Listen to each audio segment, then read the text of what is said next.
Another day in the life of a mom living here in Benguet. Ngayon nga pala yung araw na uuwi kami sa probinsya mga mare ko. Pero bago nga kami umuwi, susunduin muna namin si Kuya Zane kasi Christmas party nila today sa school. Nung natapos din agad-agad yung Christmas party nila, agad kaming dumiretso papunta sa SM kasi doon kami kakain. And medyo kulang yung mga regalo na nabili namin kahapon, kaya eto kukuha ko ulit kami ng pandagdag na regalo today. Bago yan, naisipan namin na kumain dito sa may Chili's. First time namin itatry dito and ililibre ko yung asawa ko. O, diba bongga, ililibre ko yung asawa ko kahit pera niya din lang naman yung pambabayad ko.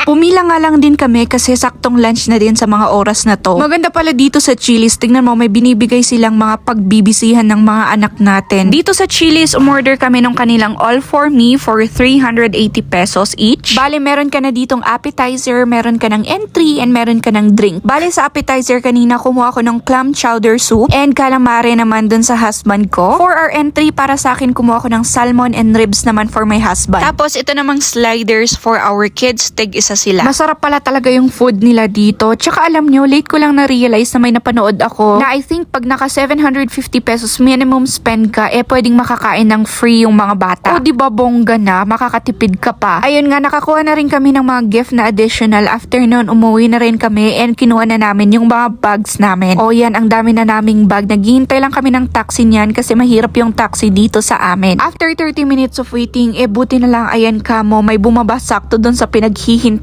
namin. Bumiyahe na nga lang din kami pa uwi dun sa province namin at ayan, nakarating na rin kami dito ng around 5 p.m. As usual, laro-laro tong mga bata o diba, enjoy na enjoy tong mga pamangkin ko tsaka mga kids ko. Ito namang si Ethan, nilaro niya tong laruan ko dati nung bata ako. Yan yung old sewing machine ng nanay namin. O ayan, ginawa na niyang sasakyan. Mafoggy na rin sa mga oras na yan. O diba, natatakpan na ng mga fog yung mga bahay-bahay dito. Kayo mga mare ko, kumusta ang araw niyo? Ayun lang naman for today mga mare ko. See you in our next video.